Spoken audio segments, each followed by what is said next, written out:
judges, parents, and fellow scholars. My name is Sophia Maldonado, and I've been attending Grace for 9 years now. More than anything, Grace means a second home to me. Every morning, me and the extended care lady Martha open the school doors bright and early at 7 a.m. Around 7:30, Mr. G might casually stroll in for a talk with Martha or even to grab something out of the art room. He usually sees me doing my homework and asks, "Isn't homework for home, young lady?" My response will always be, "This is my home." I do spend a total of 8 hours in class. Add on the 2 hours and 30 minutes I spend in extended care. That's a total of.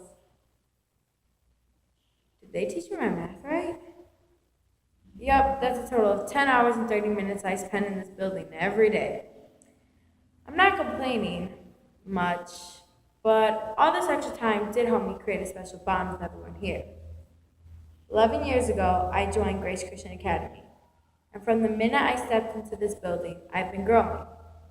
May have not taken my first steps here or said my first words like in my actual home, but I've been growing a lot mentally, physically, and emotionally.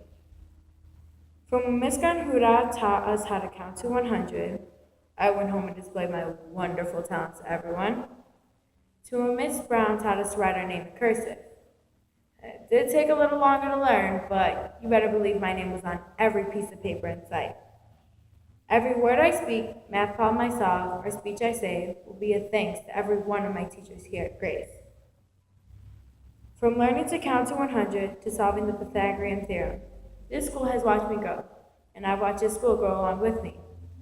While Grace was celebrating 100 students, I was celebrating my knowledge of the multiplication table. This school and I have been growing into better things, but no matter how big and popular Grace Christian Academy might get, I can always count on it to care. Most school staff nowadays change as their schools get bigger, and not in a good way. They lose their bonds with the kids and their passion for teaching. I've seen schools give out fake grades just so their academic ratings would go up. But honestly, in this school, they care.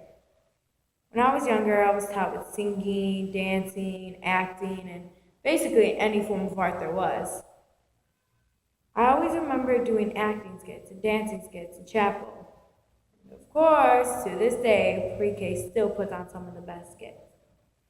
If I decided to pay a visit to any one of my old classrooms, I would see that not only are they teaching these kids the same way I was being taught, but they're teaching them with the same amount of passion they had when they were teaching me.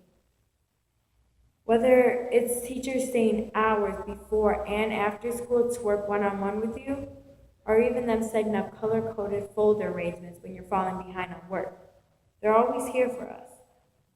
For me, all my sisters attended Grace Christian Academy, so when I attended here, I already had someone to watch over me and to have my back.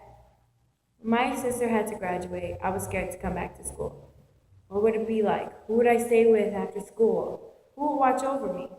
What's done was done. She left, and I'm happy she did. I mean, no offense, sis, I love you and all, but if you wouldn't have left, I wouldn't have been able to open up and grow bonds with the kids like I did. Today, I honestly have no friends here, because all I have is family. I've had the same two best friends since the day I stepped into pre-K. I went right over to the puzzles Carlos and Noelia were playing. It's like I knew in my heart that we are meant to be family. Today, I honestly can't tell the difference between the way they care for me and the way my sisters care for me. We've been friends for so long, we started to develop a family connection. We fight and make up all the time, but we know that no matter what happens, we will always be here for each other. It's just like how I know no matter how many times I sin, God will always be here for me, to help me in my time of need. God has blessed me with my Christ family, biological family, and family-like friends. Some people don't even get one family. The fact that I have 3 shows God's power, if you trust in Him. We all know that God knows more than us, and He will only tell us what's good for us. We all need to learn not to be afraid of what we believe in and to stand up for God. I did just that in this school. I'm not afraid to stand up to people who slander God anymore because I know what's right. I look forward to chapel every Wednesday because I love to see my little chapel buddies learning about God. Without this school, I wouldn't trust God the way I do. I most likely would have let the other kids change my faith because I wouldn't have known what was right. With this school, I stand up for God the way He stood up for me in the face of Satan, and I can't thank this school enough for that. 11 years ago, a little girl walked into class. She didn't shed a tear for leaving her mother behind, but instead walked in to meet her soon-to-be family. That little girl was me, or at least a 3-year-old version of me anyway. I don't know how I knew it at the time, but I had a feeling that this place would become more than just a school to me. I was right. It's become my family and my home. Thank you once again for taking the time to listen to my speech.